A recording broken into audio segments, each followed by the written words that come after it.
hacer experimentos y la verdad que tanta oficina y tanto experimento y tal, pues queda un poco tedioso, y el contarlo a mí pues me apetece un montón, contar lo que hemos sacado de resultado, para que sobre todo, y esa es la segunda cosa, vosotros me deis vuestra opinión y aprender de vosotros, porque lo que nosotros vemos, la bibliografía, lo que hacemos, esa visión de ir a ver una parcela un día o un mes viendo unas quemas, pues los que vivís aquí nos vais a dar mucho conocimiento, y yo estoy encantado de que podáis aportar, y que además no sea en Albacete ni en la universidad, sino que sea aquí, que es donde tiene que ser, en el pueblo de Aina. Así que por esas dos cosas estoy súper contento. Yo voy a tratar de explicar un poco el contexto de por qué se aplican las quemas, o el tema del mundo de los incendios hoy en día, y para eso voy a pasar por 3 puntos. Muchos ya los ha tratado Domingo, pero si en alguno tengo que ir más rápido, pues vamos más rápido, si en alguno me tengo que detener, nos detenemos. Y como decía, pues muy contento de venir a contaros pues estos 4 años de trabajo que llevamos midiendo aquí. También estamos haciendo ahora ver fotografías en Dietor desde el 2016, en Donceles el incendio del 2012, el incendio de Dietor otra vez en el 21, en Agramón en el 19, y ahora vais a ver las fotografías. La verdad que a mí me apetece un montón contaroslo y que me digáis vuestra opinión y aprender también de vosotros. Bueno, una de las cosas que ha tenido la pandemia, perdonad que esté en inglés, pero es que nos ha hecho ver el Teams y el virtual como una cosa normal, y esto es de un seminario de la semana pasada del URDA, del gobierno americano, que estaba hablando sobre los incendios, y una de las presentadoras dijo, bueno, ¿por qué tenemos que preocuparnos de los incendios aquí en California? ¿Qué es lo que pasa con los incendios? ¿Por qué hay que preocuparse? Y sacó esta diapositiva y dijo, hombre, es que, fijaos, la mitad de los vegetales que se consumen en Estados Unidos sale de California, la mitad. Y claro, esos cultivos que están afectados por incendios están en California y hay mucho negocio. Y la segunda decía, hombre, y es que el agua que se utiliza en esos cultivos agrícolas viene de las cuencas forestales que se queman. Y entonces yo creo que es interesante preocuparse por los problemas que tienen nuestros ecosistemas forestales y el agrario, porque primero, la mitad de los vegetales que se consumen en Estados Unidos, y ojo, Estados Unidos es grande, sale de California, nueces, almendras y pasas. Y además toda el agua que se utiliza en la agricultura viene de las montañas. Dijo, ojo. Y entonces mi pregunta es, ¿por qué nos tenemos que preocupar, y eso hablamos, de los bosques y de los montes de ahí? ¿Por qué nos tenemos que preocupar de lo que le pasa a los montes de Aina? Y ahí vamos a empezar a estar de acuerdo. Porque hay que tener cuidado. Los incendios es un problema que tienen los montes de Aina. Pero ¿por qué pensáis que nos tenemos que preocupar? ¿Qué es lo que hay detrás? Estos americanos en California pensaron esto. Turismo, por ejemplo. Muy bien, turismo. Pero en muchas zonas no va gente a verla. Hay muchos rurales por ahí por el campo que no pasa nadie, ni la águila. Ni la águila. No, pero que es por las personas que van, pero que hay sitios que no se puede pasar de la vegetación que hay. Porque lo digo esa pregunta porque es que entronca con una de las cosas en las que fallamos, que es en transmitir la importancia de los ecosistemas forestales.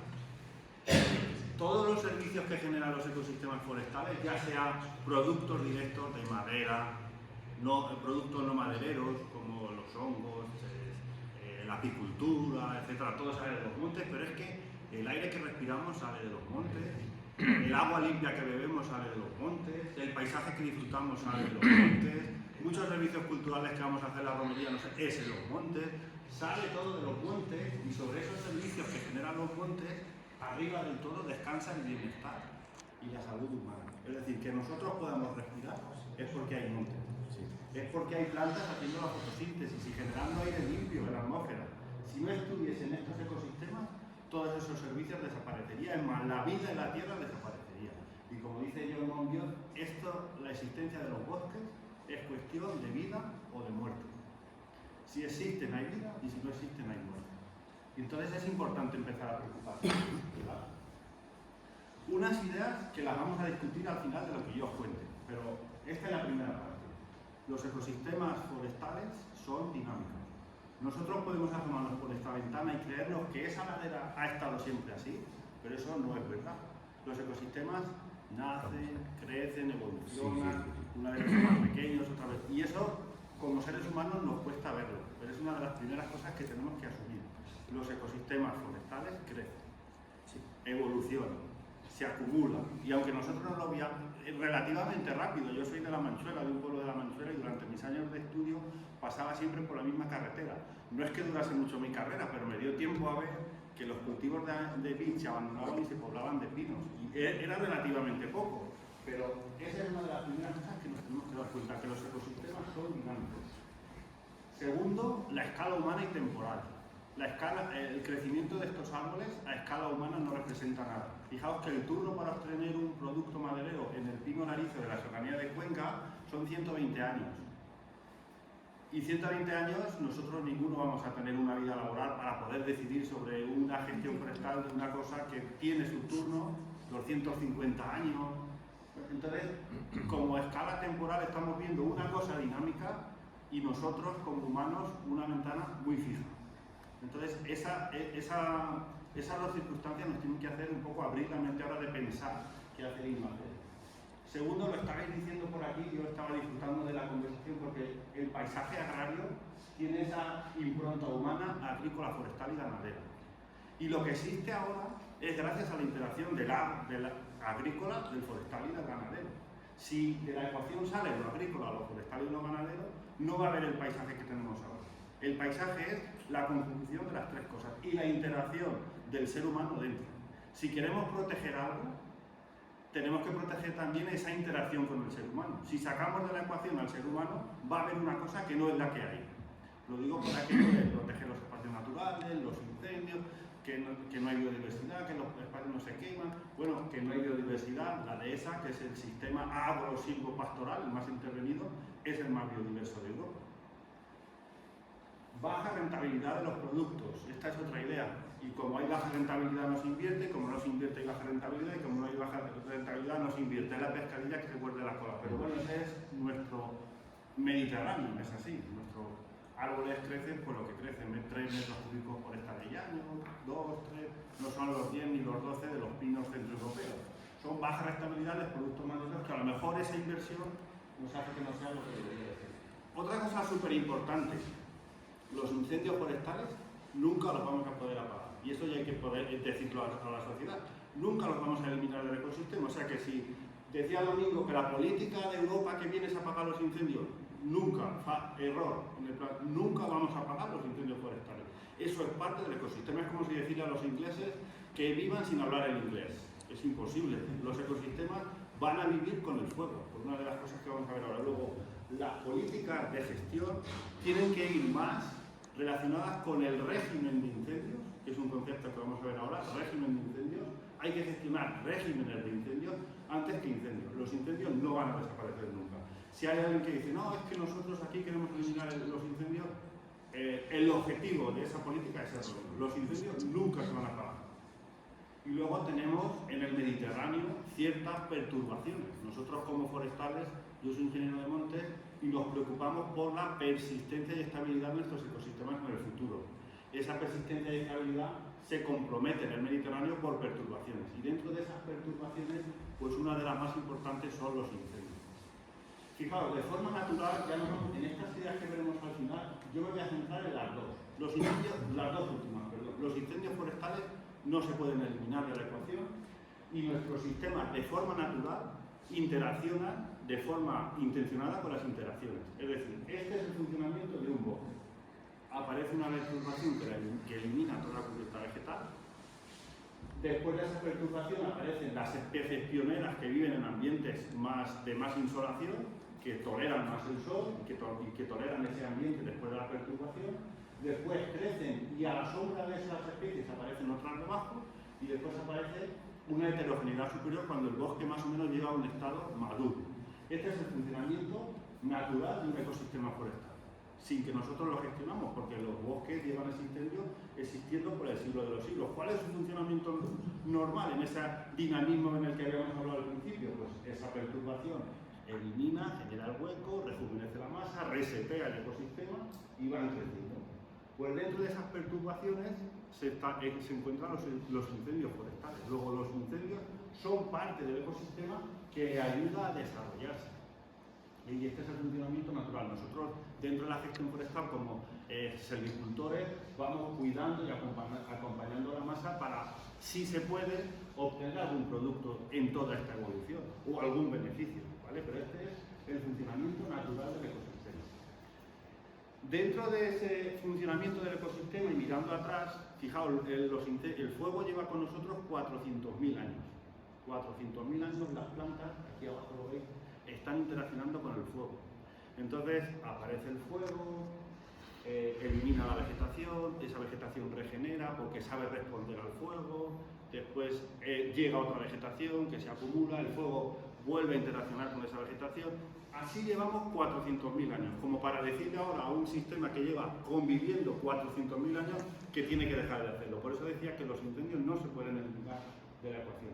Pues dentro de eso, en unas condiciones climáticas, genera lo que es el régimen natural de incendios. Y es el concepto que tiene que quedar claro porque ya tenemos que dejar de hablar de incendios y hablar de régimen natural de incendios. Fijaos, en esta evolución que ha generado una estructura y una composición del ecosistema forestal, tenemos la herbivoría, que regula esa biomasa que se genera en el ecosistema, porque como va creciendo, no es cuando te va creciendo el pelo, pues alguien te lo va cortando y entonces lo vas manteniendo más o menos aseado. Pues lo que hace que nuestro ecosistema esté en un punto adecuado de biomasa es primero la herbivoría, porque va consumiendo esa biomasa. Históricamente, herbivoría, diferentes tipos de herbívoros han ido manteniendo una densidad de biomasa en el ecosistema adecuada para que cuando hay un incendio se quema, se regenera, se quema, se regenera. Después, esos propios incendios regulan la biomasa que existe en el sistema y por último los microorganismos. Los microorganismos en el suelo van descomponiendo el material vegetal. Pues esa interacción de esos tres elementos genera el régimen de incendios, que no es ni más ni menos que la tipología de incendios que tenemos en un sitio. Y por tipología de incendios se define cada cuántos años hay un incendio, la frecuencia, cómo de severo es un incendio, cómo de intenso es un incendio, qué tipología de incendios, de suelo, de copas, de subsuelo, etc. Y en la época de la estación, la época del año en la que se produce ese incendio. Esas cosas juntas definen un régimen de incendios. Y cuando ese régimen de incendios está dentro de unos parámetros controlables, está en verde, es decir, un régimen natural deseado. El sistema mediterráneo funciona dentro de estos parámetros de forma correcta, ¿no? La planta, interacción, etc. Porque sabe responder. Este es el incendio que hablamos del 2019, un incendio de severidad no alta, sino media-baja, la hoja soflamada del pino que cae sobre el suelo y lo protege, a modo de mulching natural. Ahora el agua, cuando cae del cielo en esas tormentas, impacta contra el mulching y no lo hace sobre el suelo, entonces no lo desagrega, no se taponan los poros, no hay escorrentía, hay más infiltración, una protección natural, porque la vegetación, ¿cómo no va a evolucionar si llevan 400.000 años evolucionando y existiendo ese sistema? Como los lentiscos, fijaos, un mes y medio después del incendio de Aquamun, así estaban los lentiscos rebrotando. ¿Cómo lo va a responder si llevan 400? Pero está respondiendo a un régimen de incendios, es decir, ese incendio que es de severidad media-baja, que es en verano, que es con una intensidad baja, que es en un tipo de suelo o de matorral sin llegar a las copas, etc. Estos son los enebros, sin caer una gota de agua. Sin caer ni una gota de agua, nada más que con las reservas que estas especies rebrotadoras tienen en las raíces, son capaces de responder, porque este incendio fue en verano. Estas son las coscojas, las carrascas, los espárragos. En mi pueblo siempre se dice los espárragos de abril para mí, los de mayo para mi hermano y los de junio para ninguno, pero estos son de octubre. ¿Por qué? Porque el fuego fue capaz de resetear el sistema y activar la germinación y el renacer otra vez de todas las plantas que lo poblaban. Y estas eran rebrotadoras, son dos estrategias, la de rebrotar o la de germinar. Fijaos del pino carrasco, después de un incendio, la cantidad de pinos que se regeneran por sí solos. No hace falta después de un incendio repoblar, o al menos hay que esperar porque hay unas densidades enormes. Ahora, en el incendio de Donceles, sí que hace falta ese tratamiento, no de repoblar. Bueno, ahora es clarear, porque los pinos están que ya no caben más. Este es otra respuesta al ecosistema, como decía, dentro de esos 400.000 años que llevan conviviendo. ¿Qué es lo que pasa ahora? ¿Qué es lo que está cambiando esos incendios que ahora descolocan a la vegetación y nos descolocan como equipos de extinción? Pues que fijaos, ya no tenemos herbivoría. Creo que lo decía el señor, es que ahora ya no hay ganado en el campo. ¿Quién controla esa biomasa? Se acumula. Porque decíamos al principio que los ecosistemas son dinámicos y crecen. Pero esa biomasa que los herbívoros no son capaces de eliminar, se acumula. ¿Qué es lo que pasa si tenemos un uso del suelo, una gente, es una sociedad que se va y unos cultivos agrícolas, un tejido social agrícola de los pueblos que se va? La vegetación vuelve a ocupar lo que un día le perteneció, más biomasa otra vez, sin herbívoros, sin incendios que los controlen en sus cargas. ¿Qué es lo que es la política de exclusión de incendios? No tener incendios. No tenemos herbívoros, no tenemos incendios, encima no hay gente en los pueblos, no hacemos inversión forestal, no hay gestión forestal, la biomasa se acumula y encima aquí, la última ecuación, el cambio climático, tenemos temperaturas más altas que antes, tenemos atmósferas más secas que antes, más inestables, con más rayos. Lo ha dicho Domingo, era una de las cosas que te quería preguntar, Domingo, si ahora teníamos más rayos que antes, porque esa atmósfera está más caliente y es más inestable. Luego, más rayos, atmósfera inestable, combustible más seco, más biomasa porque ya no tenemos herbívoros, ni ganado en el campo, ya no hay políticas, no hay inversión en gestión forestal, ya no hay, o lo que se llama es evitar o sacar los incendios del ecosistema cuando han estado 400.000 villanos, luego pasa lo que hay aquí abajo. Mucha biomasa que se acumula y cuando tenemos esos incendios son lo que se llama un régimen de incendio no deseado, que ya está en rojo porque no es el verde, el natural es el incendio régimen deseado, el rojo es el no deseado. ¿Por qué? Porque son de frecuencia más alta que antes. Hay incendios cada menos tiempo. Son de mucha más severidad. ¿Qué es lo que domina la severidad del incendio? Pues que haya más combustible. Cuanto más combustible hay, más severidad, y cuanto más severidad, más daño sobre la vegetación y sobre el suelo, sobre los microorganismos, sobre todo. Son más intensos, son de copas que arrasan con todo lo que hay y son fuera de estación. Tengo compañeros en Almería que están teniendo incendios en enero. Normalmente el Mediterráneo se caracteriza porque la biomasa crece en invierno cuando es más húmeda, en verano es seco y esa sequedad del ambiente pues lo quema un poco dentro de ese régimen natural, pero ahora es caliente todo el año, con biomasa todo el año. Ahí están los incendios cada vez más grandes y más monstruosos, y lo que nos lleva a ese régimen no deseado, es decir, continuidad mayor del combustible horizontal y vertical y más homogeneidad del paisaje. Estos tres elementos de aquí. Y lo vamos a ver con fotografía. Esta es también mi pueblo, zonas agrícolas que por desgracia se abandonan y se ocupan, pero rápido, rápido, se ocupan por especies forestales. El pino empieza a crecer, los enebros tal, encima la bifauna ayuda. Si os dais cuenta, estos son almendros abandonados, lo que hay debajo son enebros, romeros, todos los pájaros se posan en los árboles y el excremento hace que en vez debajo de cada almendro antiguo empieza a generar los pinos por todos lados. Fijaos, aquí hay unos pequeños, y eso nos lo dice año tras año el Inventario Forestal Nacional, que en el 72, en el 92, en el 2007 nos va diciendo la línea está verde. Cada vez tenemos más vegetación forestal. Fijaos, estadística nacional. En el año 1970, el 30% de la población trabaja en el sector agrario. En el año 2022, solo el 3%. Del 30% al 3% hay mucha gente que se ha ido y abandonado este uso. La vegetación lo ocupa, porque antes ya le perteneció. Ausencia de gestión forestal, este también es mi pueblo, repoblaciones antiguas del año 60, de los años 70, que se plantan y se dejan, y se les echa la culpa de los incendios a la especie que se plantó. No, se echa la culpa de los incendios a que no se gestione. Es como si tienes un hijo y te sale revoltoso.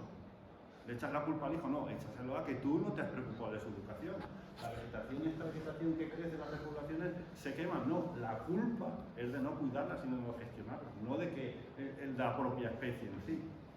Otro. Y este es viniendo de la última visita con Domingo y Miguel Ángel. Esto es Alcadozo. Repoblaciones de Pinaste y de Carrasco. El Pinaste no es capaz de sobrevivir las condiciones climáticas actuales. Se seca, decae y le atacan plagas y enfermedades. Está ocurriendo también en Cataluña. Y eso es combustible. O sea que tenemos combustible aquí, tenemos combustible aquí, tenemos combustible aquí. ¿Qué va a hacer? Combustible, atmósfera más seca, y pasado que esta fotografía, que también es mi pueblo, y es que es muy curiosa, fijaos, este es un pino carrasco que limitaba 2 parcelas. Fijaos alrededor, bueno, era una parcela agrícola que ya no llega a camino, porque el pobre hombre que las cultivaba, pues dejó el uso y sus familiares no pudiesen hacerse cargo. Fijaos la cantidad de regenerados que hay en esa parcela. No llega a camino ninguno, porque ya el eso de no usarlo hace imposible caminar por aquí. La parcela agrícola ocupada por la vegetación. Y esto de aquí no sé si lo veis bien, pero es un pino totalmente hendido por un rayo. El combustible ideal, el sitio ideal que no puede llegar a extinguirlo, junto a continuidad de combustible vertical y encima un pino que el rayo lo cincela. No prendió el incendio, pero 6 meses después sí, que es este de aquí de la derecha. Es el combustible idóneo a través de esas 3 circunstancias. Y eso es lo que tenemos ahora en el ambiente. Volviendo al concepto de régimen, fijaos, serranía de Cuenca, pino laricio, que aquí también tenéis. Es una especie adaptada a fuegos de baja severidad y de superficie. ¿Por qué? Este pino tiene el fuste totalmente limpio y tiene la copa arriba donde tiene las piñas que maduran en otoño tal y en primavera diseminan. Luego a este pino le interesa mucho incendios de baja intensidad. Decía un ingeniero, Antonio Díaz, que ordenaba estos montes, que prefería un incendio de tormenta en verano antes que cualquier otra circunstancia. ¿Por qué? Porque ese incendio, cuando caía, abría un poco de dosel, eliminaba competencia y en primavera, cuando diseminaba, el pino arraigaba. Fijaos aquí un incendio de baja intensidad, ha eliminado la vegetación y después se regenera sin problemas, porque el pino funciona de esa manera, adaptado a un régimen natural de incendios de baja intensidad, incendios en verano, incendios por rayos, de superficie. ¿Entendéis el concepto? Esto es lo que está pasando ahora. Este es el incendio de Majara de 2009. Incendios por la acumulación de combustible son de alta intensidad. Elimina las copas, elimina la piña, elimina la semilla viable que después regeneraba. Después de 30 años todavía tenemos el caldero.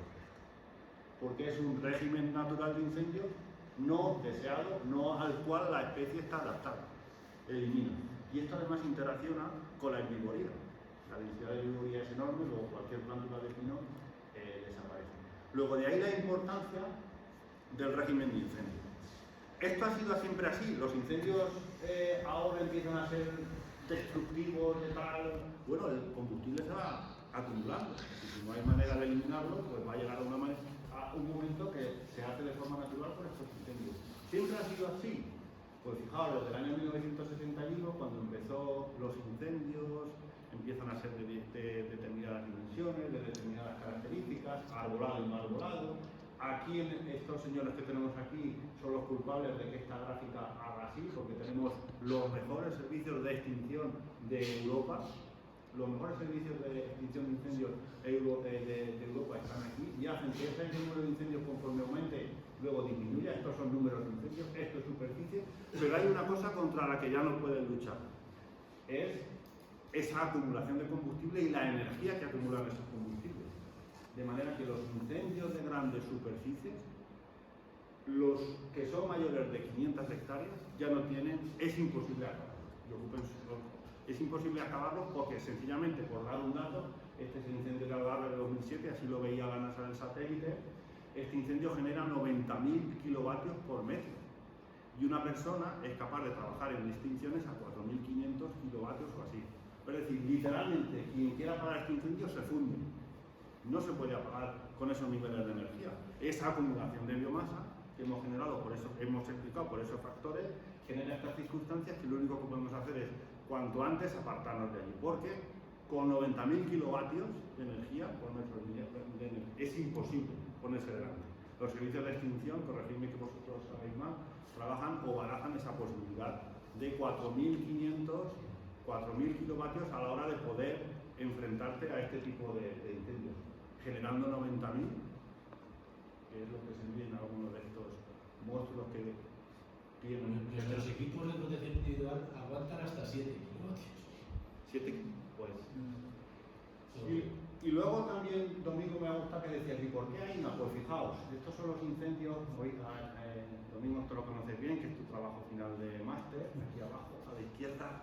Estos son los incendios que ha habido en la provincia de Albacete desde el año 1950. Y veis dos núcleos, Eguín, Lieto, Agramón y aquí Yeste. Son año tras año, incendios más grandes, más pequeños, pero son los dos núcleos más importantes dentro de la provincia y sobre los que estamos haciendo trabajos de vegetación. Pero es que de estudio de su restauración. Pero es que no son solo los incendios, porque el problema, los incendios son el problema, pero después el segundo, aquí los americanos dicen, este es como en un combate de boxeo, el primer golpe te lo da el incendio y el segundo, el que te tira la lona, es la tormenta que viene después. Las tormentas torrenciales después de los incendios son los que generan impactos sobre el suelo, sobre la vegetación, sobre el aire y sobre el agua. Y esos impactos son directos o indirectos, tenemos de todo tipo, inmediatos o a largo plazo, in situ o aguas abajo. Y lo mejor es verlo con fotografías. Esto es también viniendo en el viaje que vinimos, los incendios lo primero que impactan es sobre la cubierta de la vegetación y eso tiene unas consecuencias sobre el ecosistema. Hay algunos que se salvan, esta fotografía resultó curiosa porque estos de aquí se salvaron, pero bueno, el incendio elimina la vegetación y genera erosión. Esto es Donceles 2012. Aquí está por aquí Elena y creo que algunos compañeros también de FEACAM que vinimos a ver el incendio para las restauraciones. Fijaos qué cárcavas tenemos aquí en la zona sur de Parado Puñel, en la Sierra de los Donceles. Incendio de 2012. Agramón 2019, recogiendo en media hectárea sobre 1.200 kilos de suelo. 1.200 ponemos trampas, vemos el mulching de paja, el hacer fajinas o no, qué efecto tiene. Agramón 19, en media hectárea, cada evento torrencial recogiendo esos 1.200 kilos de suelo, y el suelo es la riqueza. Esto es materia orgánica, estos son nutrientes, estos son los coloides. Todo lo que se lo lleva el agua ya nos cuesta mucho recuperarlo. Por eso tratamos de restaurar esa medida de emergencia, que aquí hacemos trabajos de guay erosión.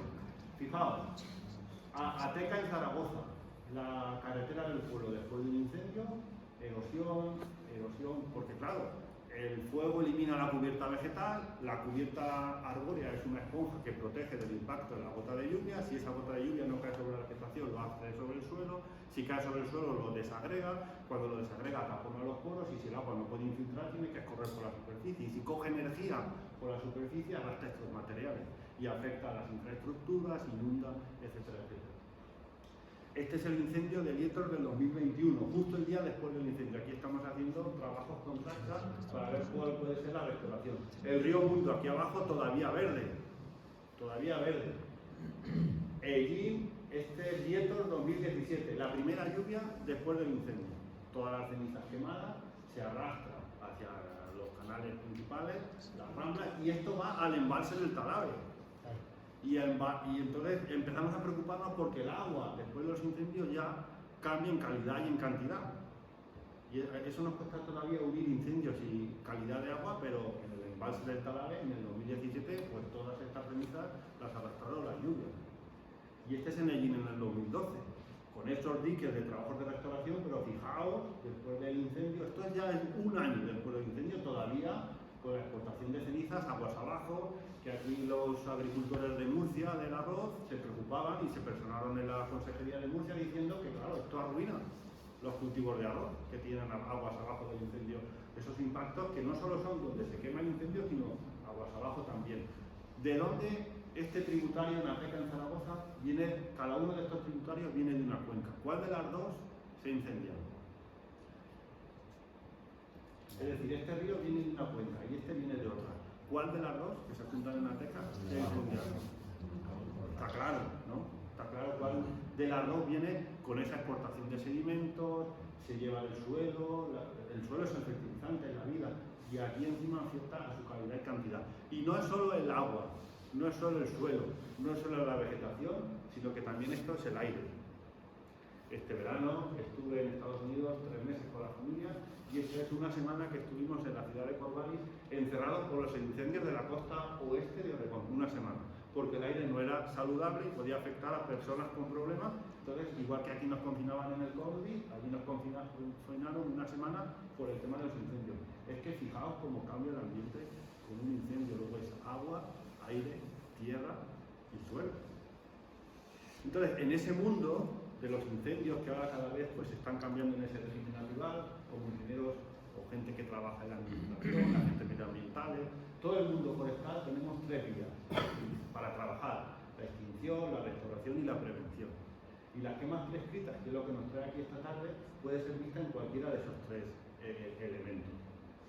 Es decir, cuando yo tengo el incendio de la Sierra de los Donceles del 2012, que es este de aquí arriba, y aplico ese acordonado, facinas para restaurar el ecosistema lo antes posible, ahora tengo otro ecosistema totalmente diferente. ¿Cómo debo de gestionar este ecosistema ahora para prepararlo frente al siguiente incendio? ¿Qué puedo hacer en estos ecosistemas que ya no son arbóreos, sino es una continuidad de matorral que me lleva a mí por el pecho y en el que no cabe más vegetación? Es decir, aquí hay más vegetación después del incendio que antes del incendio. Y aquí han pasado ya 11 años. Y hay mucha más vegetación, lo que pasa es que la estructura es diferente. Aquí era un pinar, pero aquí es un matorral. Así, no se puede evitar. ¿Cómo gestiono este ecosistema?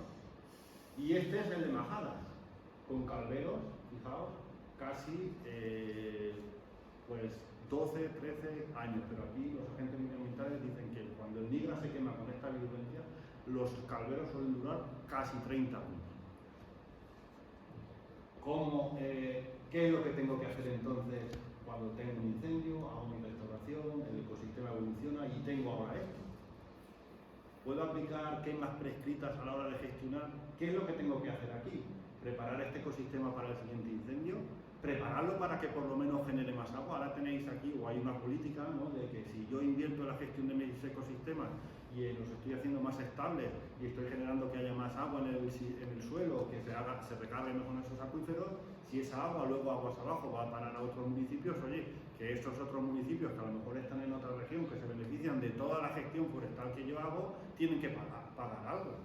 Porque yo invierto en que sean saludables y esto prepararlo para el próximo incendio y que generen agua y tal. Pero claro, aguas abajo me dicen, pero ¿cuál de los indicadores o en base a que yo tengo que pagarte algo? Entonces, ¿puedo usar las quemas prescritas en estos contextos para gestionar? Porque parece lógico pensar que si mi sistema está funcionando con el fuego durante muchos años, el hecho de sacarlo del sistema no fue buena idea, pero introducirlo quizás sí. Empezar a trabajar el régimen de incendios de manera que se adecue las estructuras a lo que era antes. La vegetación sabe responder porque rebrota, hemos visto, porque germina, esos pinos serótinos que con el calor se abren y diseminan y otra vez vuelve la vida después del incendio, pues a lo mejor parece lógico. No es la única, es como el médico que tiene diferentes herramientas, ¿no? Si te cortas un brazo o te rompes un hueso, te pueden operar o solo te lo pueden escayolar, de todo el abanico de herramientas que yo puedo tener, pues oye, las quemas prescritas a lo mejor no es una idea tan descabellada de que si el fuego está en estos sistemas, a lo mejor volver a utilizarlo de forma, aquí está prescrito, controlado o técnico, puede ser interesante. Prescrito quiere decir que yo lo hago con un objetivo y que luego lo consigo, no. Controlado es que simplemente quemo para eliminar, y técnico a lo mejor incluso de formación, etc. Luego, esta es la idea de las quemas prescritas. En toda esta evolución que hemos visto, es decir, el por qué tengo algunos sistemas que son más insostenibles, que la biomasa que se acumula, que yo ya no puedo hacer más, estos señores han estado extinguiendo incendios, pero parece que ya ahora los que se escapan, esa gráfica que decíamos abajo, los incendios de más de 500 hectáreas, los grandes incendios, esos cada vez son más difíciles de apagar. ¿Y por qué? Pues por todas estas circunstancias. ¿Puedo yo empezar a controlar esto con el uso de las quemas prescritas? Pues el uso de las quemas prescritas no es ni más ni menos que intentar quitarle biomasa de energía al sistema. Eso es. Quitarle a este sistema que por diferentes circunstancias, que si el abandono rural, que si la gente ya no cultiva y entonces el tal, que si no hay inversión, no tenemos inversión forestal y encima es así irregular, es imposible mantener una población si la inversión en gestión forestal es poca y encima irregular, unos años hay, otros años no hay, unos años hay. ¿Quién va a vivir en un pueblo si unos años te contratan y otros años no te contratan? Hay que empezar a preocuparse también por el tejido que vive en los pueblos para mantenerlo y que su interacción mantenga los paisajes y que mantenga su estructura. La quema prescrita no es nada menos que eliminar esa biomasa. Eliminar esa biomasa y controlarla. ¿Quién la hacía antes? Los herbívoros. ¿Quién la hacía antes? La gente que vivía en los pueblos. ¿Quién la hacía antes? El ganado. Ahora no hay nada de eso. Pues vamos a hacerlo porque si no... Entonces yo puedo quemar pastizales, puedo quemar pastorales, puedo quemar bajo dorado, puedo... Oye, que la quema no es solo como el médico que tiene 1000... ¿Qué te duele la cabeza? El ibuprofeno no funciona, el paracetamol. Cada una hora te tomas este, que no te funciona, pues te tomas una manzanilla. Si no, abre la ventana que te dé el aire. Hay 1000 cosas. Pues aquí, en la gestión forestal hay otros 1000. Las quemas es una más. Esta es la imagen que ha enseñado Domingo, de Eduardo, del decano del Colegio de Montes de España, pues que le daba publicidad a eso. Mira, cuando yo elimino esa biomasa que se acumula por diferentes circunstancias, solo es cuando hago el aclareo, aquí cuando hago quema prescrita en combinación con el aclareo, pero si no trato, yo creo que la severidad, que es el daño, se ve clara. Y una de las cosas a las que responden nuestras plantas, nuestros animales, es a esto, a la severidad, porque severidad se traduce por daño. Cuanto más severo, más daño. Y cuanto más daño es más difícil responder. Pero claro, aquí Domingo propuso la quema prescrita, fortalezas y oportunidades, y yo le añadiría, y debilidades y amenazas también. Porque cuando estás trabajando con una herramienta, eso puede tener pros y contras. Entonces lo que nos surge a nosotros es decir, bueno, quema prescrita, vale, pero ¿cómo afecta esa quema a la erosión del suelo? Porque a lo mejor yo estoy eliminando el riesgo de incendio, pero estoy generando otro riesgo, que es el de más erosión, o es el de más escorrentía, o es el de disminuir la biodiversidad. La biodiversidad es muy importante, mantenerla. ¿Por qué? Yo siempre les pongo el mismo ejemplo. La biodiversidad o la diversidad vegetal es como un armario. Tú imagínate que vas a tu casa, abres el armario y tienes ropa de verano, ropa de invierno, pantalones cortos, pantalones largos. Miras afuera y dices, ¿hace frío? Pues vas al armario, coges la ropa de invierno, sales y puedes vivir. ¿Hace calor? Vienes al armario, te pones el pantalón corto y sales. Eso es tener biodiversidad, porque tienes muchas ropa para responder al ambiente que hay fuera. Si no tienes biodiversidad, si solo tienes la ropa de verano, cuando sales y hace frío, desaparece.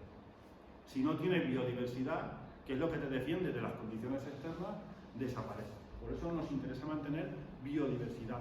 ¿Cómo afecta estas quemas a la biodiversidad? Porque en principio el fuego elimina el material, ese es el primer impacto. Hemos dicho impactos directos, indirectos, in situ, aguas abajo, en el corto plazo, en el largo plazo. ¿Cómo es ese impacto sobre la biodiversidad o sobre la funcionalidad del suelo? El suelo tiene microorganismos, decía Galileo Galilei, conocemos más del espacio que de lo que tenemos debajo de los pies, de cómo funcionan los microorganismos, de cómo se relaciona la estructura del suelo, la funcionalidad del suelo. ¿Afecta estas cremas prescritas a esa funcionalidad del suelo, a esa fertilidad del suelo?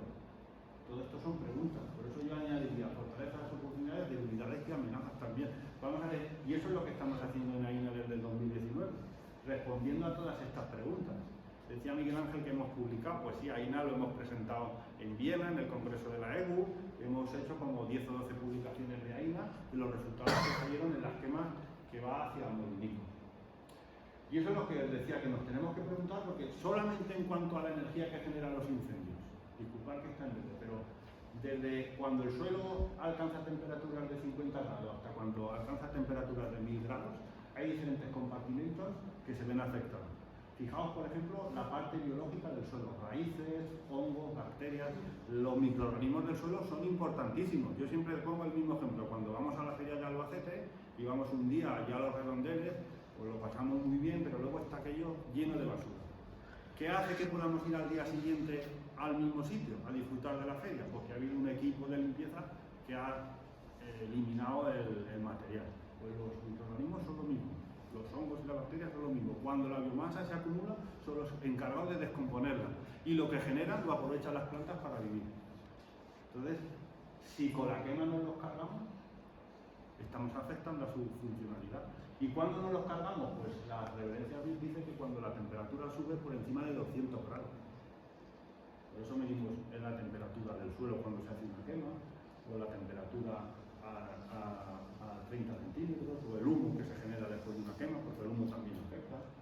Y esas son preguntas que nos hemos hecho en las investigaciones. Entonces, de las primeras que hicimos en AINA, Temperaturas que se alcanzan, esto es la carretera que va a Molinicos, nosotros venimos por aquí, luego vamos a Molinicos, pues fijaos, hay desde el año 2019, cuando se hicieron estas quemas, pusimos 12 trampas de estas, que lo que hacen es, cuando aquí hay un sensor de temperatura y de humedad, ahí verde, cuando cae el agua sobre esta trampa, desagrega el suelo y el sedimento lo recogemos ahí abajo.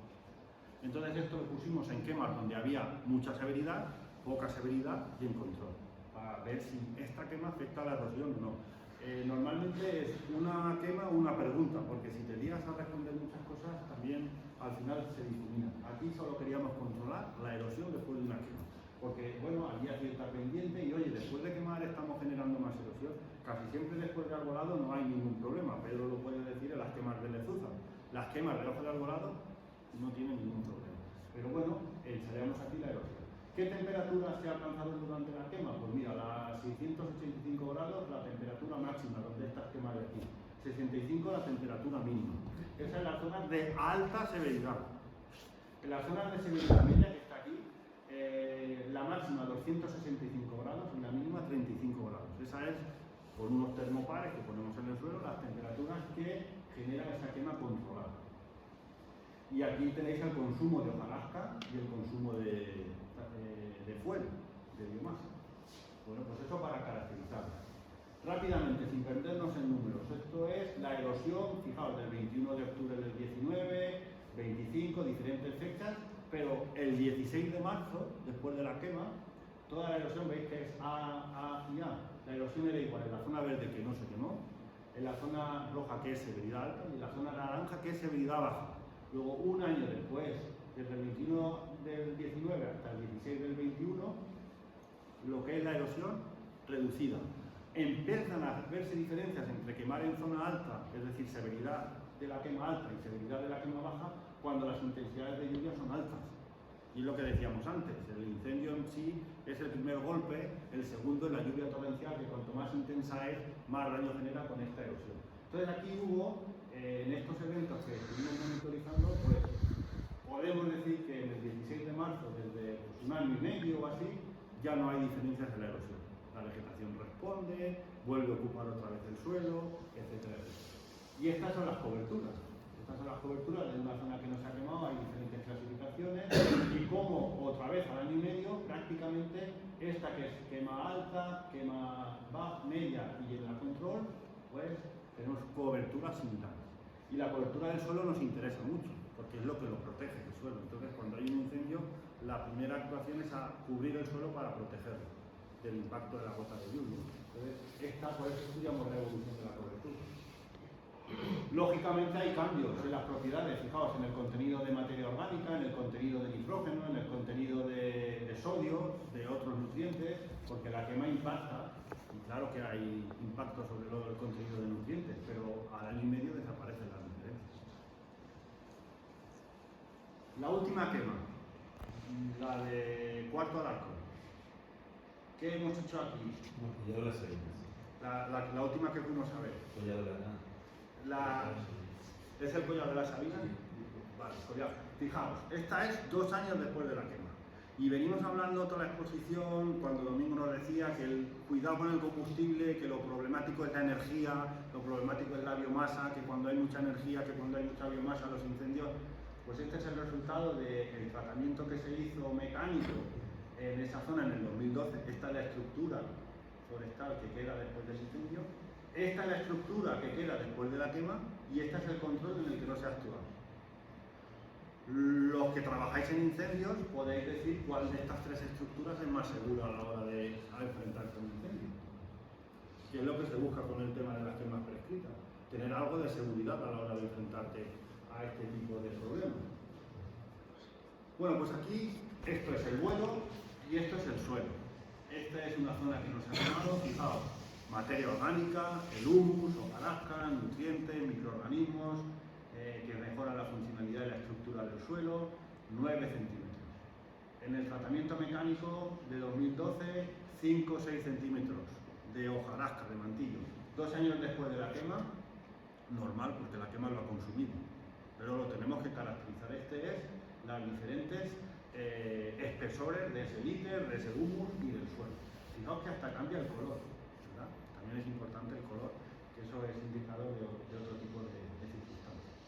Bueno, en esta quema, que nos interesaba, que además es muy importante porque fue el primer inicio en colaboración y yo espero, y es un llamamiento que tenía para el final, pero con todas las quemas que realizáis, yo creo que es interesante monitorizar, tener experimentos para obtener resultados y precisamente responder a las preguntas que preguntábamos antes. M es mecánico, el tratamiento mecánico, C es el control, PF es quema prescrita. ¿Cómo ha ido evolucionando? La cobertura de vegetación, la cobertura de hojarasca, el suelo desnudo, que es el más problemático, porque el suelo desnudo significa desprotección, luego cuando llueve el suelo desprotegido genera erosión. Y el contenido de roca, fijaos que es importante también. Bueno, pues diferencias. ¿Hay diferencias? Sí, menor del 0,5% y las diferencias importantes, porque entre 0 y 1 está el 0,55. Luego hay diferencias en la cobertura de ese suelo. Perfecto.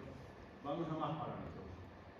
¿Qué es lo que diferencia un tratamiento del otro? Pues fijaos, si diferenciamos la quema prescrita del control, en la quema prescrita tenemos más roca, más suelo desnudo, menos vegetación y más o menos la misma hojarasca.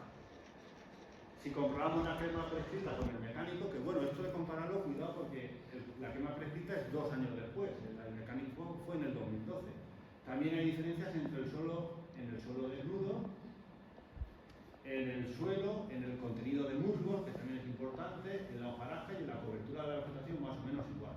Y esta es la diferencia entre el control y el tratamiento mecánico, también en humus, en roca y en suelo desnudo. Bueno, esto simplemente para que veáis la variación en la cobertura del suelo, porque la variación de la cobertura del suelo es importante, es como el abrigo que te pones, es lo que te protege. Vegetación. Esta es la matriz de vegetación, es decir, qué especies han cambiado, qué especies se han incorporado nuevas con un tratamiento u otro. Bueno, pues podemos decir que solo hay diferencias entre la quema prescrita y el tratamiento mecánico, significativas.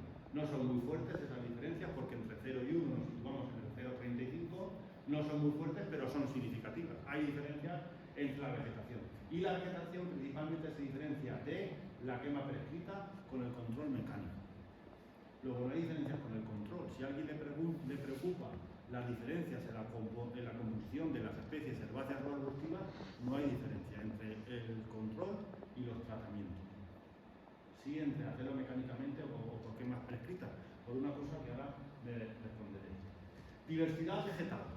¿Hay diferencias en la diversidad de especies?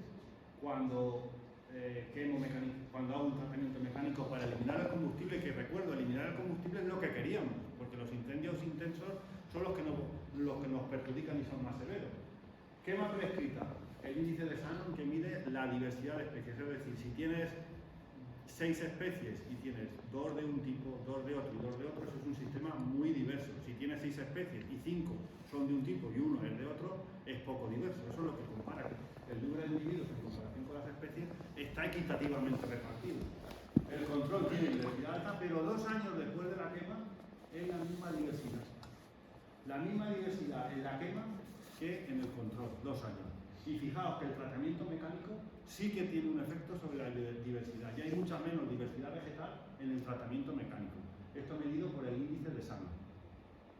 Y luego, por ejemplo, la riqueza de especies es las especies diferentes que hay en el control y en la quema vuelven a ser las mismas y el mecánico es mucho menos diverso. Y decía antes que la diversidad es lo que nos ayuda a responder mejor frente a las perturbaciones exteriores. ¿Cuáles son? Porque este es de los análisis. Sí. Un poquito para atrás y los otros 2 índices que tienes. Este es el índice de Pielup que te informa de la diversidad que tienes ahora en relación a la diversidad potencial que puedes tener.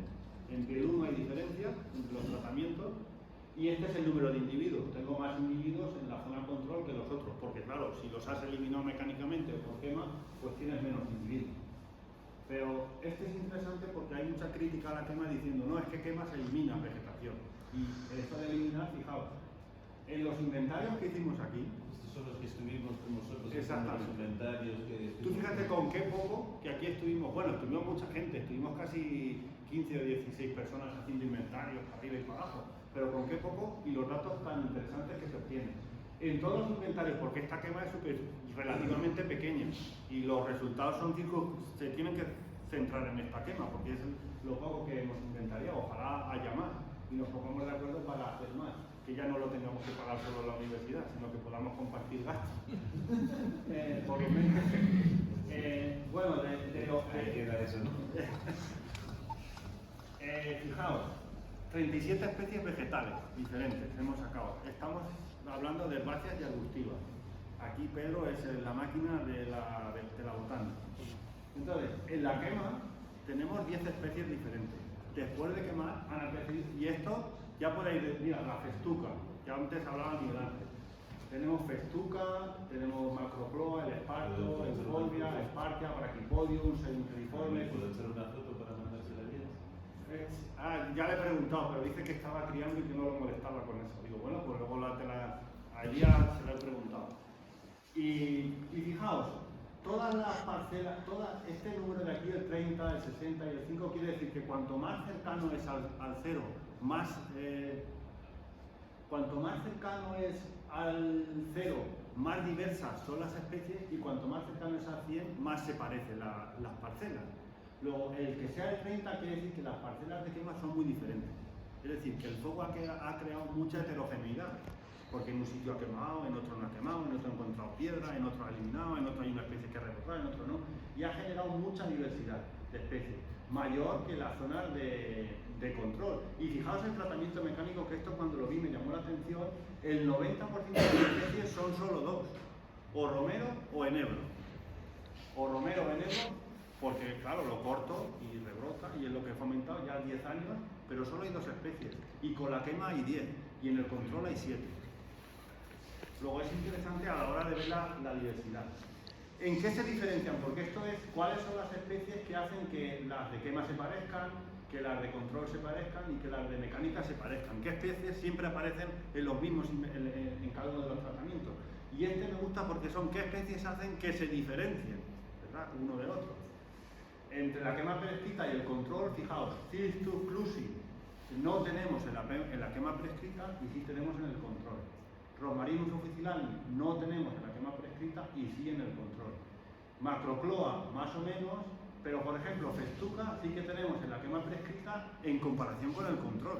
Luego esto te va hablando de qué especies estoy generando con mi quema y qué otras especies.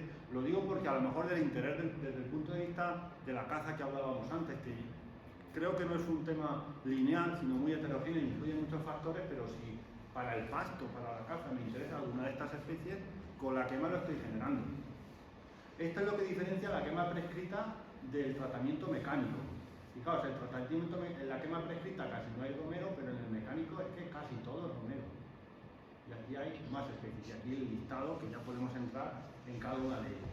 Y esta es la diferencia que hay entre el control y el tratamiento mecánico, ¿verdad? Las especies que aparecen en un sitio y no en otro. Bueno, esto es el biovolumen. El biovolumen es el volumen que ocupa el matorral que hay en la zona de control, en la zona de tratamiento mecánico y en la zona de quema prescrita. Es decir, hemos medido la altura y el diámetro de todos los matorrales y vegetales herbáceos que hay en las parcelas de inventario, y nos saben que el tratamiento mecánico tiene mucho biovolumen en comparación con el control y con la quema prescrita.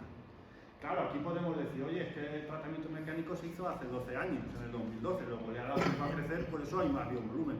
Pero bueno, es interesante ver que tengo más volumen que en el control. Luego el tratamiento mecánico hecho hace 12 años ya he acumulado más biovolumen. Entonces, las zonas de control a lo mejor ya empiezan a ser estas más peligrosas, porque tengo más biomasa. Pero la quema prescrita a 2 años, pues está aquí abajo. Todavía tengo menos biovolumen. El biovolumen, se entiende, es un matorral que yo mido la altura y el diámetro, y con eso lo asemejo al volumen de un cilindro. Y eso lo hacemos con todas las especies que aparecen en los inventarios. Por comparar algunas, fijaos, la festuca, en el control y en la quema prescrita, este es el biovolumen, sin diferencia. Cuando estas gráficas se solapan así de manera horizontal, quiere decir que no hay diferencia. En la macrocloa, que es en el esparto, el control es mucho más grande que la quema prescrita. Hay diferencias en el biovolumen. En la salvia, que es el romero, pues fijaos, la quema y el control son iguales, pero en el tratamiento son más grandes. Y en el espartina versicolor, pues son iguales. Esto es por ver un poco cómo influye sobre ese crecimiento de cada una de las especies. Que yo he puesto aquí 4 por poner, pero tenemos hasta 37. Bueno, este es interesante, este tema me gustó muy mucho, porque ¿esto era una quema prescrita o no? No lo sé. ¿Cuál era el tratamiento, el objetivo de esta quema? Reducir la copa.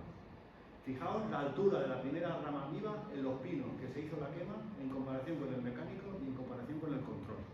Si estamos buscando disminuir la continuidad vertical, es decir, que, lo decía Domingo, no haya espartos que conduzcan el fuego a las copas, porque eso ya lo hace ingobernable, esa quema prescrita subió la copa de media hasta los 6 metros. Luego no tenemos copa en el fuste de los árboles hasta los 6 metros. Porque las quemó también. Exactamente. Por eso es una quema prescrita, porque se prescribe con el objetivo de reducir la copa, para que no haya continuidad. Pues aparte de quemar el suelo, que siempre estamos hablando de quemar el suelo, también quema las primeras copas de los pinos, las más bajas. Claro, eso ya eso es lo que vemos. Claro, pero eso es lo que, el objetivo que tú busques, porque esto, esa altura de copa y esa discontinuidad es interesante, porque si viene un incendio, ya no va a haber esa continuidad que el incendio de superficie la que suba. Cuando hay afectación a las copas, nosotros las podemos afectar de dos formas, aunque a primera vista parecen iguales, no son iguales. La que hay caída, la que hay que se muere la rama, y la que no muere la rama, que simplemente la afectamos a la hoja, vuelve a crecer y sigue manteniéndose la copa. Entonces una es soflamación y otra es poda térmica, que es lo que buscamos. Pero a primera vista, hasta que no pasa un periodo vegetativo, no aparece en todo su esplendor las ramas que han quedado vivas. Lo que hemos hecho ha sido elevar la copa a sitios donde mecánicamente no llegamos a veces ni con pértiga. Pensar que son 6 metros. Las pértigas que usamos llegamos a 4 metros, como mucho. O sea, ya ahí lo que hemos elevado son las copas de los árboles a 6 metros para que no pueda alcanzar una cobertura de copa. Entonces, todo lo que veis muchas veces, pues es verdad pero igual que cuando hay una obra en la ciudad. Nosotros ahí en Albacete pues hemos tenido unas obras durante un año en la calle Mayor, ya está hecho un asco. Pero luego, bueno, pues es verdad que cumple la función. Hay una cosa más, la prescripción es como lo que te prescribe el médico, es algo relacionado con un fundamento científico, por eso llamamos quemas prescritas, que es como si hiciera una prescripción del médico que tómese 3 pastillas. Claro, volviendo a esta foto, es esta, aquí. Dice, no, yo para evitar esta continuidad de combustible, porque esta continuidad es horizontal, es de arriba abajo y vertical, ¿no? Entonces, si quieres eliminar que prenda aquí abajo en los matorrales y suba a las copas, y ya de las copas se extienda y no se gobierne, pues oye, voy a hacer una quema prescrita para eliminar esta continuidad vertical. Entonces, en ese caso se consiguió porque, midiendo la altura de las copas, subió hacia arriba. La rama viva más pequeña está, pues eso, entre los 5 metros y los 7. Y los otros tratamientos tienen copas que llegan más al suelo, lo cual puede dar más peligro a de que si se enciende el matorral, pues eso llega a las copas porque son más bajas. Luego, el diámetro de los árboles y el espesor de corteza. Ahí tampoco hay diferencia. Fijaos, el diámetro del árbol, por quemar, no se afectó al crecimiento del árbol, ni al cambio, ni a los tejidos vivos. Tenemos el mismo diámetro en las 3 zonas, quema prescrita, mecánico y control. Y tampoco el espesor de la corteza, nosotros llevamos como un medidor de espesor, le apuntamos y vemos el espesor de esa corteza, que es lo que protege los tejidos vivos interiores del árbol. Tampoco hay diferencia en el espesor de la corteza. Y también medimos el tema de la hidrología del suelo, porque yo puedo quemar, dejo desprovisto el suelo de cobertura y a lo mejor después de llover pues puede haber más erosión. O afectar, si la temperatura es muy alta, la estructura del suelo. Si el suelo tiene una estructura por la que hay unos poros, una circulación vertical, unas raíces, y lo quemo y se rompe toda esa estructura, pues a lo mejor no hay esa infiltración y genera mucha escorrentía, lo que trae detrás los problemas de erosión. Pero con este infiltrómetro Millidis medimos la infiltración, que la tenéis aquí abajo, en centímetros por segundo, luego no hay diferencia porque estas gráficas se solapan. Y en cuanto a la hidrofobicidad, que es una capacidad del suelo, fijaos, son suelos muy hidrofóbicos porque la gota de agua que cae es incapaz de infiltrarse por diferentes contenidos de materia orgánica o por diferentes aceites que viven en el suelo, que acrecenta ese comportamiento hidrofóbico del fuego, pues este agua no se infiltra. ¿Hizo la quema un efecto hidrofóbico en el suelo? Pues tampoco hay diferencias aquí arriba, lo veis. Las gotas de agua, esto se mide con gotas de agua, 10 gotas de agua y mides el segundo, el tiempo, los segundos que tardan en infiltrarse, pues todas tienen el mismo nivel de hidrofobicidad, el control, la quema o el mecánico. Luego la hidrología del suelo parece ser que tampoco se afecta. Y estos son solo, ya estoy acabando, trabajos intermedios, porque ¿qué es lo que nos queda medir ahora? ¿O qué estamos empeñados en calcular? Pues igual que hemos hecho en el incendio de Lieto de 2012, que es una metodología, hay una serie de parámetros que tenemos ya las muestras enviadas al laboratorio en Santiago de Compostela, pero nos tienen que venir todo lo relacionado con los nutrientes del suelo. Hay más nutrientes después de una quema prescrita, después de un tratamiento mecánico en el control. Todo relacionado con la actividad de los microorganismos. Hay menos microorganismos, hay más microorganismos, están más activos o están menos. Todo eso son análisis que nos tienen que venir. Y el objetivo es construir un índice de multifuncionalidad, que esto es muy sencillo de transmitir, porque este es para el incendio de Lieto del 2012, entre 0 y 1. 0 es sin funcionalidad del ecosistema, es decir, no hay funciones, no hay reciclado de nutrientes, no hay descomposición de la materia orgánica, no hay regulación del clima, no hay producción maderera. Todas las funciones que tiene un ecosistema, nosotros las agrupamos en un índice, que va del 0 al 1. 0, poco multifuncionalidad, 1 mucho. Entonces, si os fijáis en esta barra naranja, de aquí, esto es el índice de multifuncionalidad para el incendio de Lieto del 21, en una zona que se quemó y no se hizo nada, todo lo entendéis, la funcionalidad del ecosistema es de 0,23, porque está aquí la barra esta, 0,23, esa es la funcionalidad, las funciones que se están generando de manera simultánea en el ecosistema, y esta es la zona que no se quemó, las parcelas que no se quemaron, que está alrededor de 0,63.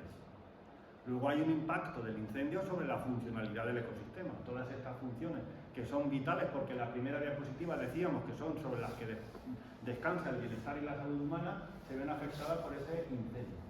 Cuando hacemos mulching de paja o de arcilla, pues sube hasta 0,4 la multifuncionalidad. Somos capaces en el primer año de acelerar la recuperación y las funciones del ecosistema después de un incendio. Pues lo mismo vamos a hacer con las quemas de harina. En cuanto estén los resultados, nos juntamos otra vez y les decimos, esta quema impactó con las funciones de este ecosistema, de este índice. Y ahora se ha recuperado en comparación con lo mecánico o no. Estamos esperando los resultados. Arriba es la vegetación. La vegetación, como está tan adaptada al fuego, es que no hay diferencia. Si quemas, si pones mulching, si pones astilla, si pones paja, si haces fajinas, si haces acordonado, no se afecta, responde igual. La vegetación responde porque lo lleva haciendo 400.000 años, no lo va a hacer ahora.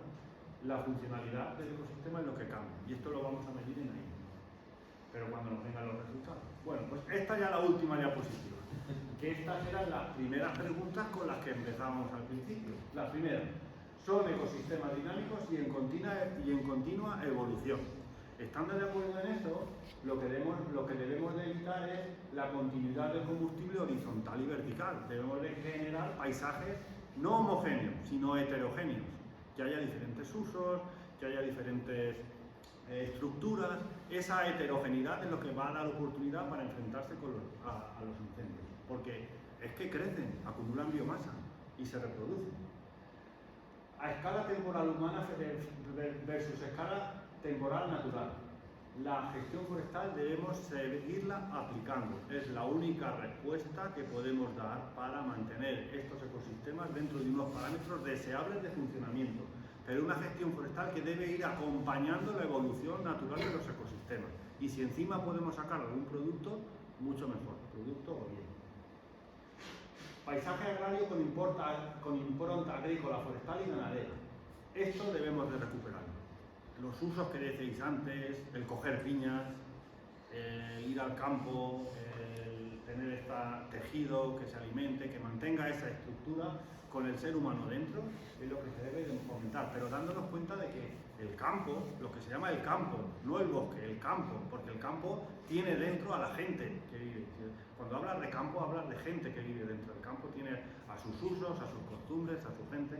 Eso hay que seguirlo manteniendo, ese paisaje, y hay que fomentar de la manera que sea factible que la gente siga viviendo en los pueblos. Aquí hace falta mucha voluntad política, aquí hace falta de verdad apostar, no solo decirlo, sino apostar, voluntad política porque nuestros pueblos sean vivos. sigan vivos.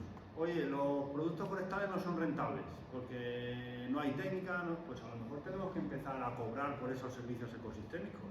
Si aquí estamos generando mucha inversión para tener estructuras que favorecen la recarga de los acuíferos y luego hay gente que se bebe ese agua porque no hay que pagar a la gente que hace esa inversión.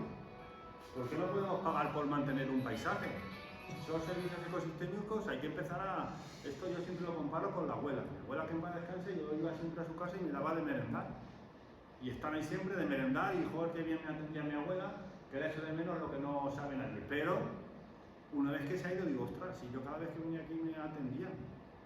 Los ecosistemas de los bosques igual. A todos dan su aire, su agua. Cuando no están, no, ostras, pero no están. Pues vamos a procurarnos de mantenerlos porque sigan ahí, porque hay que cuidarlos. Esta también, los incendios forestales no se pueden eliminar de la ecuación. Eso ya tenemos que empezar a transmitir que no vamos a apagar los incendios. No tenemos que estar empeñados en apagar incendios. Lo que debemos de estar empeñados es en generar regímenes naturales de incendio. Eso sí, manejar los regímenes de incendio. Las quemas prescritas nos pueden ayudar a que esos incendios estén dentro de la intensidad deseada, de la severidad deseada, del tipo deseado, como cualquier otro tipo de gestión forestal. Pero tenemos que empezar a pensar en régimen de incendios y que los incendios no se pueden eliminar del sistema. Es como decía antes, las plantas se comunican después de un incendio, crecen y se reproducen después de un incendio. Si eliminamos los incendios, cambia la vegetación. Y si cambia la vegetación, cambian los incendios. Es que son sistemas que están conjuntos. Y una cosa que sí tenemos que hacer es aprovechar el efecto de los incendios. Cuando hay un incendio, se genera heterogeneidad y diversidad. Y eso hay que aprovecharlo. Hay que gestionar ese incendio de manera adecuada y cuando se queme una zona hay que aprovechar esa discontinuidad y mantenerla como unidad de gestión y aprovechar que diferentes incendios nos generan diferentes estructuras, nos generan heterogeneidad y es lo que buscamos para luchar contra esos paisajes homogéneos con excesiva continuidad vertical y excesiva continuidad horizontal. Luego los incendios aquí son una oportunidad. Y nada más, este es el inventario, pues bueno, para que veáis, aquí está Pedro y aquí está Ana, y uno de los inventarios, uno de los días que vinimos a hacer todos estos datos que espero que dentro de un mes, pues los laboratorios de Santiago nos manden más datos y os pueda contar más cosas.